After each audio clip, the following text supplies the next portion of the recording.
आपण nerve transmission पाहतो। Nerve transmission मध्ये काय आहे की जे की ब्रेन आहे फॉर एक्झाम्पल किंवा सेंट्रल नर्वस सिस्टमचा पार्ट, सेंट्रल नर्वस सिस्टमच्या पार्ट पासून जे इफेक्टर ऑर्गन्स असतात तर त्या इफेक्टर ऑर्गन्स पर्यंत सेंट्रल नर्वस सिस्टम पासून जे काही इम्पल्सेस म्हणजे मेसेजेस जे ते कॅरी होतात, किंवा उलट दिशेने सेन्सरी ऑर्गन्स असतात, सेन्सरी ऑर्गन्स पासून सेंट्रल नर्वस सिस्टम पर्यंत जे इम्पल्सेस वगैरे जे कॅरी होतात। आपण ऑलरेडी एक टाईपचं ट्रान्समिशन, एक टाईपचं ट्रान्सफर ऑफ दॅट इम्पल्स बघितलेलं आहे बिटवीन दी सायनॅप्स, जे दोन ॲडजस्टंट न्यूरॉन्स आहेत त्याच्यामध्ये जो क्लेफ्ट आहे किंवा गॅप आहे त्याला म्हणतो आपण सायनॅप्स, आणि त्या सायनॅप्स मधून ज्या वेळेला इम्पल्स जो कॅरी होतो त्याला आपण सिम्पली सिनॅप्टिक ट्रान्समिशन म्हणतो। सिनॅप्टिक ट्रान्समिशन आपण आकडे बघितलं आहे। आता ॲक्झॉनच्या मधून जे आहे कशा पद्धतीने इम्पल्स जो आहे तो कॅरी होतो ते पाहायचं। आता हा जो पार्ट आहे तो जणांना जास्त कॉम्प्लिकेटेड वाटतो, एकदम सिंपल वर्ड्स मध्ये बघू। फॉर एक्झाम्पल हा आहे न्यूरॉन, न्यूरॉनचा हा पार्ट झाला ॲक्झॉन। तर ॲक्झॉन मध्ये जे इंट्रासेल्युलर फ्लुइड आहे म्हणजे त्यामध्ये सायटोप्लाझम ते झालं ॲक्झोप्लाझम, आणि याच्या बाहेर जे आहे ते असेल एक्स्ट्रा सेल्युलर फ्लुइड। तर हा जो पार्ट इथं शो केलेला आहे तो आहे इथे डायग्राम्स मध्ये, ठीक आहे, या डायग्राम्स मध्ये इथे प्रेझेंट आहे। तर नॉर्मली काय असतं की हा जो एक्स्ट्रा सेल्युलर फ्लुइड आहे याच्यामध्ये जे जास्ती पॉझिटिव्ह चार्जेस असतात as compare to the inside, ठीक आहे, रिस्की या ठिकाणी दिलेला आहे। एक्स्ट्रा सेल्युलर फ्लुइड हा बाहेरचा जो फ्लुइड आहे चार्ज, हा जो बाहेरचा जो पार्ट आहे एक्स्ट्रा सेल्युलर फ्लुइड त्याच्यामध्ये जास्ती पॉझिटिव्ह चार्जेस आहेत, आणि याच्यामध्ये म्हणजे ॲक्झोप्लाझममध्ये कमी पॉझिटिव्ह चार्जेस आहेत, म्हणजे ओव्हरऑल आपण त्याला निगेटिव्ह चार्जेस शो केलेला आहे। आता हे कशामुळे होतं, कारण की जे आहे नॉर्मली इंट्रासेल्युलर फ्लुइड मध्ये निगेटिव्हली चार्ज ऑर्गॅनिक आयन्स वगैरे असतात, जसं की प्रोटीन आहे, प्रोटीन असू शकतं, डीएनए असू शकतो, न्यूक्लिक ऍसिड वगैरे जे आहे त्याच्यामुळे टोटल जे आहे त्याच्यामध्ये निगेटिव्ह चार्ज आहे आणि तेच आउटसाइड जे आहे ते पॉझिटिव्ह चार्ज आहे। परत नॉर्मली जर सांगायचं झालं तर एक्स्ट्रा सेल्युलर फ्लुइड मध्ये सोडियम आयन्स जे आहे त्यांचं कॉन्सन्ट्रेशन जास्त आहे, आणि जे इंट्रासेल्युलर फ्लुइड आहे त्याच्यामध्ये पोटॅशियम आयन्सचा जास्ती कॉन्सन्ट्रेशन असतं, ठीक आहे। आता नंतर आपण सांगितलं की याच्याच मेम्ब्रेनवरती काही प्रोटीन्स प्रेझेंट असतात, त्यांना म्हणतो आपण लिकेज प्रोटीन्स। फॉर एक्झाम्पल अशा प्रकारचे प्रोटीन्स वगैरे आहेत ते मेम्ब्रेनवरती प्रेझेंट आहेत, असे प्रोटीन्स वगैरे याच्यावरती प्रेझेंट असतील ज्यांचं काम असेल टू ट्रान्सपोर्ट आयन्स। या प्रोटीन्सना आपण म्हणतो लिकेज प्रोटीन्स।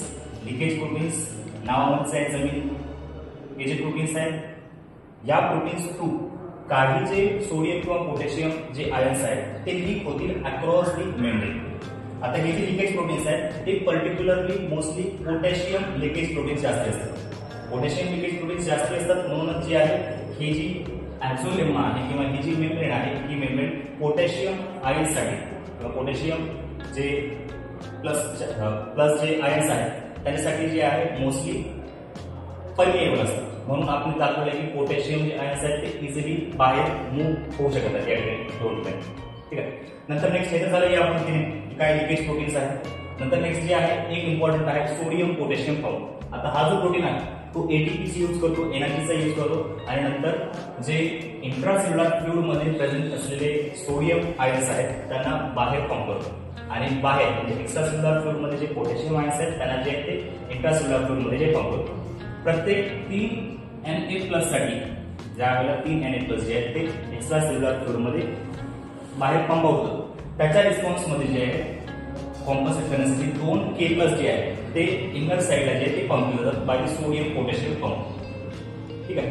ते सोडियम पोटॅशियम पंपने जे अशा पद्धतीने इनर साइडला पंप केलं जातं। त्याच्यामुळे टोटल जर बघितलं तर काय ओव्हरऑल बाहेरच्या साइडने जास्त पॉझिटिव्ह चार्ज राहत आहे आणि इनर साइडने कमी पॉझिटिव्ह चार्ज राहत आहे, त्याला आपण निगेटिव्ह म्हणतात, ठीक आहे। याच्यामुळे जी आहे ही जी स्टेट आहे ती आहे पोलराइज स्टेट। पोलराइज स्टेट म्हणजे काय, दोन ऑपोजिट पोल्स तयार झालेले आहेत अक्रॉस दी मेम्ब्रेन, बाहेरच्या साइडने पॉझिटिव्ह आहे, इनर साइड जे निगेटिव्ह आहे, त्याच्यामुळे जे ते ही जी रेस्टिंग ॲक्झॉन आहे त्याला म्हणतो आपण पोलराइज, ठीक आहे, थोडं समजलं। आता हे जे रेस्टिंग ॲक्झॉन आहे याच्यामध्ये इन बिटवीन या ठिकाणी जे आहे जे पोटेन्शियल डिफरन्स आहे तो नॉर्मली एका रेंजमध्ये असते -50 to -100 मिलीव्होल्ट, ॲव्हरेज किती असेल -70 मिलीव्होल्ट, ठीक आहे। कशामुळे हा डिफरन्स आहे, बाहेर पॉझिटिव्ह चार्जेस आणि मध्ये निगेटिव्ह चार्जेस, तर हा जो डिफरन्स आहे तो आहे -70 मिलीव्होल्टचा पोटेन्शियल डिफरन्स आहे, त्याला आपण जे आहे ते व्होल्टेज म्हणू शकतो। नंतर काय होतं की फॉर एक्झाम्पल ज्या वेळेला आता इम्पल्स कॅरी करायचा आहे त्यावेळेला जे या रेस्टिंग ॲक्झॉनला काहीतरी स्टिम्युलस मिळाला पाहिजे.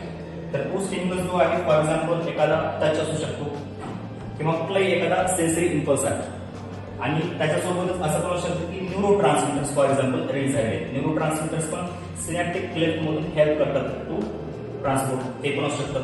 तर न्यूरो ट्रान्समिटर्स असतील किंवा कुठला तरी एखादा सेन्सरी इम्पल्स असेल, ज्यावेळेला तो स्टिम्युलस जो आहे अप्लाय होईल रेस्टिंग ॲक्झॉनवरती, त्यावेळेला जो आहे या पोलराइज मेम्ब्रेनमध्ये डिपोलरायझेशन व्हायला स्टार्ट होईल. ठीक आहे, म्हणजे काय होईल, डिपोलरायझेशन म्हणजे सिम्पली बाहेर जे आहे ते पॉझिटिव्ह जास्त होते, इनसाइडला जे आहे ते निगेटिव्ह आहे. तर ते जे आहे आता चेंज व्हायला सुरू होईल. सुरुवातीला काय म्हणजे ज्यावेळेला स्टिम्युलस जे आहे ते अप्लाय झालं त्यावेळेला याच्यावरती काही प्रोटीन्स असतात. ते प्रोटीन्स पर्टिक्युलरली जे आहे फॉर एक्झाम्पल टच वगैरे जर झालं असेल तर ते मेकॅनिकली गेटेड चॅनल्स होऊ शकतात, मेकॅनिकली गेटेड चॅनल्स. किंवा सिनॅप्टिक ट्रान्समिशन आपण मध्ये बघितलं होतं की न्यूरो ट्रान्समिटरसाठी लिगॅंड गेटेड चॅनल्स पण असतात. या स्टिम्युलसमुळे हे चॅनल्स जे आहेत particularly sodium channels, ligand gated sodium channels, ते जे आहेत ते होतील ऍक्टिव्हेट. म्हणजे जे चॅनल्स सोडियमला बाहेरून इनसाइडला जे आहे येण्यासाठी मदत करतील ते सोडियमचे चॅनल्स जे आहेत ते होतील ओपन. ठीक आहे, आता सोडियम जो आहे सिम्पली बाहेर जास्ती आहे तर तो सिम्पली जो आहे या चॅनल्सतून डिफ्यूज व्हायला सुरू होईल मध्ये. ठीक आहे, म्हणजे हा जो डिफरन्स होता अक्रॉस द मेम्ब्रेन तो कमी व्हायला सुरू झाला. आणि -70 मिली व्होल्ट पासून तो जो आहे ज्यावेळेला -55 मिली व्होल्टला हिट करेल त्यावेळेला जो आहे काय होईल की याला सांगतो आपण थ्रेशोल्ड स्टिम्युलस. त्याला थ्रेशोल्ड स्टिम्युलस म्हणण्याचं कारण काय आहे, कारण ज्यावेळेला -55 मिली व्होल्ट जे आहे रीच होईल त्यावेळेला जे आहे याच्यावरती काही अजून सोडियम चॅनल्स जे ते प्रेझेंट असतात जे की या व्होल्टेजसाठी सेन्सिटिव्ह असतात. ज्यावेळेला हे व्होल्टेज जे आहे ते हिट होईल त्यावेळेला बाकीचे काही जे सोडियम चॅनल्स आहेत त्यांना म्हणतो आपण voltage gated sodium channels. Voltage gated sodium channels ते होती ओपन याच्यावरती. आता हे ओपन झाले परत तर त्याच्यानंतर काय होईल, अजून जे सोडियम बाहेरचा जो एक्स्ट्रा सेल्युलर फ्लुइड तो मध्ये मूव्ह व्हायला सुरू होईल. नंतर नेक्स्ट हा जो डिफरन्स होता अक्रॉस दी जो की ऑलरेडी -70 मिली व्होल्ट पासून -55 मिली व्होल्ट आला होता तो अजून जो आहे तो कमी व्हायला सुरू होईल. आणि आता कम्प्लीट उलट परिस्थिती होऊन जाईल. बाहेरचे जे मॅक्सिमम जे सोडियम आयन्स आहेत ते खूप जास्ती मध्ये यायला सुरू होईल. ठीक आहे, डिफ्युजनली, कारण बाहेरचे ते जास्त होईल. पण पोटॅशियम आयन्स तर अजूनमध्येच आहे, पोटॅशियम बाहेर जात नाही. ठीक आहे, म्हणजे ओव्हरऑल मध्ये जो आहे पॉझिटिव्ह चार्ज जास्त झाला तर तो जो -55 मिली व्होल्ट पासून तो नंतर चेंज होईल टू P+30 मिली व्होल्ट.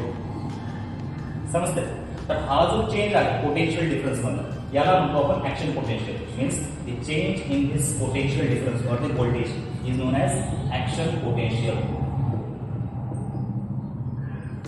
ठीक आहे, त्याच्यामुळे काय झालेलं आहे की पोलराइज स्टेट होती, बाहेर पॉझिटिव्ह चार्जेस होते, इनर साइडला जे निगेटिव्ह चार्जेस होते.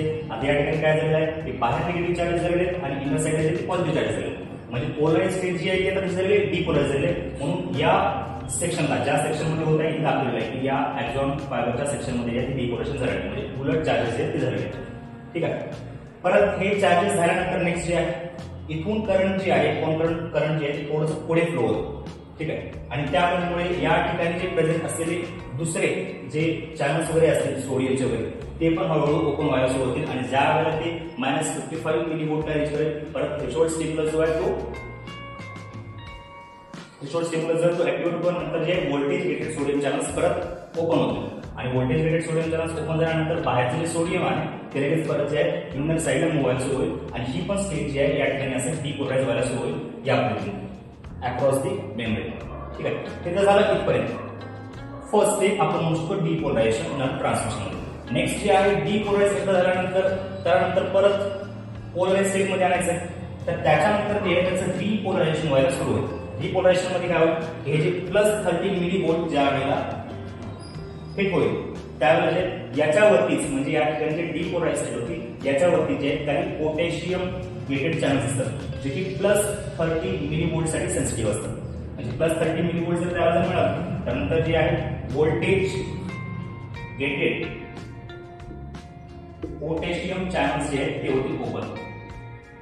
व्होल्टेज गेटेड पोटॅशियम चॅनल्स जे ओपन झाले. आणि पोटॅशियम आपण ऑलरेडी म्हणलो होतो की मध्ये जास्ती आहे आणि बाहेर कमी आहे तर मधून पोटॅशियम जे आहे ते बाहेर म्हणजे एक्स्ट्रा सेल्युलर फ्लुइड मध्ये मूव्ह आउट व्हायला सुरू होईल. ठीक आहे. कशामुळे? कारण +30 मिलीव्होल्ट साठी जे आहे हे पोटॅशियम चॅनल्स जे आहेत सेन्सिटिव्ह होते ते जे आहेत ते झाले ओपन, या ठिकाणी ओपन झाले आणि त्याच्यानंतर जे आहे इंट्रासेल्युलर फ्लुइड मधून जे आहे पोटॅशियम ते बाहेर जायला सुरू झालं. त्याच्यामुळे आता काय झालं की मध्ये जे आहे काय होतं जास्त निगेटिव्ह होतं. ठीक आहे, सॉरी मध्ये जे सुरुवातीला काय होतं पॉझिटिव्ह होतं. नंतर जे आहे पॉझिटिव्हिटी जे आहे म्हणजे पॉझिटिव्ह जे पोटॅशियम आहे ते बाहेर जायला सुरू झाले तर ओव्हरऑल नंतर काय होईल की हे जे निगेटिव्ह ते या ठिकाणी व्हायला सुरू होईल.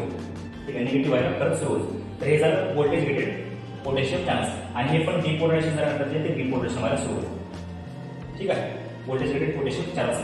तर आता आपल्याला माहिती आहे की आपण म्हणलं होतं जे डिपोलरायझेशन आहे आणि रिपोलरायझेशन आहे याच्यामध्ये जो आहे एक पिरियड असतो जो की एक टेम्पररी रेस्टिंग फेज आहे, त्याला म्हणतो आपण रिफ्रॅक्टिव्ह पिरियड. रिफ्रॅक्टिव्ह पिरियड म्हणजे असा पिरियड आहे जो की एक टाइम गॅप आहे डिपोलरायझेशन आणि रिपोलरायझेशन होण्याच्या मध्ये. डिपोलरायझेशन झाल्यानंतर लगेच जे आहे ते रिपोलरायझेशन होणार नाही, त्याच्यामध्ये थोडासा एक टाइम गॅप असतो काही पॉईंट मध्ये मिली सेकंड्स. ठीक आहे, किंवा फ्रॅक्शन्स मध्ये त्याच्यात त्याला आपण रिफ्रॅक्टिव्ह पिरियड म्हणतो. आता हा जो रिफ्रॅक्टिव्ह पिरियड आहे तो पर्टिक्युलरली होतो due to the inactivity of sodium channels.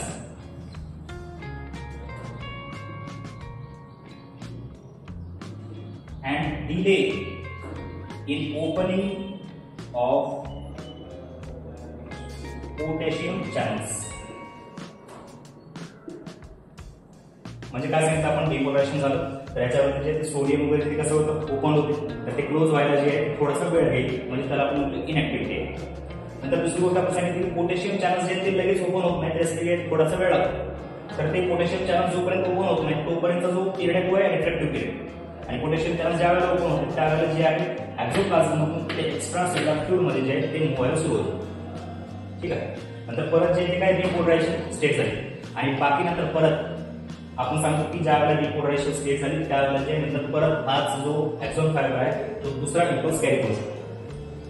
मग आता याच्यामध्ये जे आपण सांगितलं की परत हा जो सोडियम पोटॅशियम पंप आहे तो सोडियम पोटॅशियम पंप जो आहे तो परत पूर्ववत स्थिती आहे म्हणजे हाय सोडियम जे आहे ते बाहेर असेल आणि हाय पोटॅशियम जे आहे ते मध्ये असेल. समजलं काय डाऊट नाही? आता आपण म्हणलं होतं की जे स्पोर्ट पर्सन असतात जसे की क्रिकेटर्स आहेत म्हणा किंवा फुटबॉल प्लेयर्स आहेत ते खेळत असताना खूप जास्त एक्सेसिव्ह स्वेटिंग वगैरे जर झाली खूप जास्त एक्सरसाइज झाली आणि एक्सेसिव्ह स्वेटिंग झाली तर एक्सेसिव्ह स्वेटिंग झाल्यानंतर जे कधी कधी त्याच्यामध्ये जे मसलचे क्रॅम्प्स यायला सुरू होतात. मसल क्रॅम्प्स म्हणजे काय इनव्हॉल्युंटरी कॉन्ट्रॅक्शन्स आहेत. ठीक आहे, आपोआपच मसल्स म्हणजे ते कॉन्ट्रॅक्ट व्हायला सुरू होतात. ते पर्टिक्युलरली स्वेटिंगमुळे होतं कारण स्वेटिंग मध्ये वॉटर सोबत सोडियम जे आहे ते पण लूज व्हायला सुरू होतं. सोडियम पण जे लूज व्हायला सुरू झालं सोडियम व्हायला सुरू झाल्यानंतर सोडियम लूज व्हायला सुरू झाल्यानंतर जे एक्स्ट्रा सेल्युलर फ्लुइड जे आहे त्याच्यामध्ये सोडियम कमी झालं. ठीक आहे, म्हणजे हा जो डिफरन्स होता अक्रॉस दी मेम्ब्रेन तो आता काय थोडासा कमी होईल. फॉर एक्झाम्पल आपण सांगितलं की सोडियम इतका लूज झाला की -70 मिलीव्होल्ट पासून कमी होऊन जे आहे ते -60 मिलीव्होल्ट पर्यंत आलं किंवा अजून जे आहे थोडासा काही स्टिम्युलस मिळाल्यानंतर जे आहे ते -65 मिलीव्होल्टला लगेच येऊ शकतो. ठीक आहे, तर त्याच्यानंतर जे आहे ते इनव्हॉल्युंटरीली आपोआपच जे आहे थ्रेशोल्ड स्टिम्युलस जर झालं कारण काय सोडियम जे आहे ते कमी झालं एक्स्ट्रा सेल्युलर फ्लुइड मध्ये. तर त्याच्यानंतर जे आहे नेक्स्ट ही जी प्रोसेस आहे म्हणजे काय एक्झॉन थ्रू जे इम्पल्स कॅरी व्हायची ती सुरू होईल म्हणजे डिपोलरायझेशन सुरू होईल डिपोलरायझेशन आणि त्याच्यामुळे जे की ते इनव्हॉल्युंटरी कॉन्ट्रॅक्शन त्याच्यामध्ये सुरू व्हायला सुरू होतील म्हणजे हे झाले सोडियम कमी झाल्यामुळे. ठीक आहे, समजलं काय डाऊट काहीच नाही.